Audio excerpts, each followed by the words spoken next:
बिस्मिल्लाहिर्रहमानिर्रहीम। व्यूअर्स, आज का जो हमारा टॉपिक है वो इनकम टैक्स ऑर्डिनेंस 2001 के बारे में है। आज हम इसका जो सेक्शन 115 और 116 उसके बारे में बात करेंगे।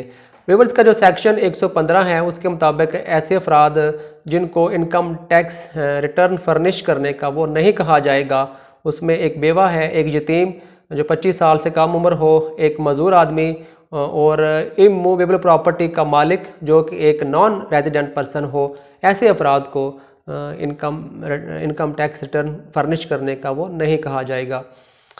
इसका जो अगला सेक्शन है 116 वो वेल्थ स्टेटमेंट के बारे में है। कमिश्नर वो अपने तहरीरी ऑर्डर से किसी भी आदमी से वो मुतालबा कर सकता है, किसी आदमी को वो कह सकता है कि वो अपनी वेल्थ स्टेटमेंट वो फर्निश करे, जो उस नोटिस की जो स्पेसिफाइड डेट है उसके मुताबिक वो एक मखसूस फॉर्म में, और उसकी जो तस्दीक होगी वो भी एक मखसूस मैनर से होगी। और उस नोटिस के मुताबिक वो जो पार्टिकुलर्स हैं वो मुहैया करेगा।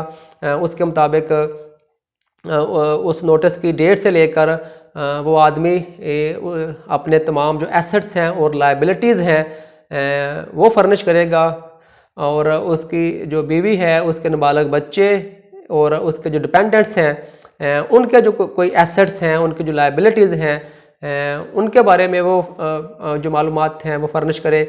और उस जो स्पेसिफाइड जो नोटिस की जो डेट है उस डेट के मुताबिक अगर उसने कोई एसेट कोई किसी दूसरे को ट्रांसफ़र किया है तो उसके बारे में और उसकी जो कंसिडरेशन है उसके बारे में वो मालूमात जो है वो फर्निश करेगा। इसके अलावा व्यूअर्स, उसका जो नोटिस की जो स्पेसिफाइड डेट है उसके मुताबिक उसने जो कुल जो अखराजात किए हैं और उसकी जो बीवी ने और उसके जो नाबालिग बच्चों के और जो बच्चों ने और जो उसके जो डिपेंडेंट्स हैं उनने जो कुल अखराजात किए हैं उसकी जो मुकम्मल तफसील है वो भी वो फर्निश करेगा।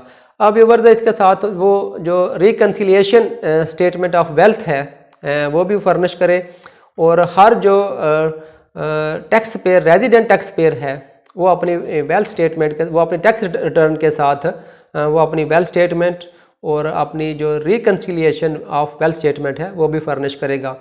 अब इसके अलावा जो हर रुकन है एसोसिएशन ऑफ पर्सन का, वो भी अपनी वेल्थ स्टेटमेंट और रिकन्सिलिएशन ऑफ वेल्थ स्टेटमेंट वो फर्निश करेगा। और जो एसोसिएशन की जो टैक्स रिटर्न है इसके साथ वो अपनी भी वो जो वेल्थ स्टेटमेंट और रिकन्सिलिएशन ऑफ वेल्थ स्टेटमेंट है वो फर्निश करेगा।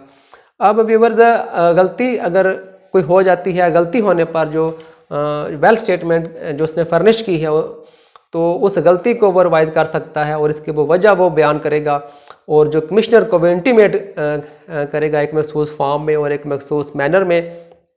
और ये अंडर सेक्शन 122 सब सेक्शन 9 का वो नोटिस मिलने से पहले किसी वक्त भी इसको वो रिवाइज कर सकता है। अब इवर जहाँ पर जो कमिश्नर की राय हो कि ये जो रिवीजन है, ये जो गलती है, जो होने वाली जो गलती है, नेक नीति के साथ होने वाली गलती की दुरुस्तगी करना इसका वो मकसद नहीं है, तो वो अपने तहरीरी ऑर्डर से और उस आदमी को वो सुनने का मौका देने के बाद वो इसको वाइड डिक्लेयर कर सकता है।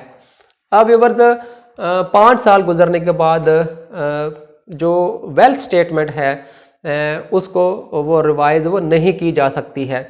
तो व्यूअर्स, ये हमारा आज का टॉपिक था जो इनकम टैक्स ऑर्डिनेंस 2001 का जो सेक्शन 115 और 116 उसके बारे में था।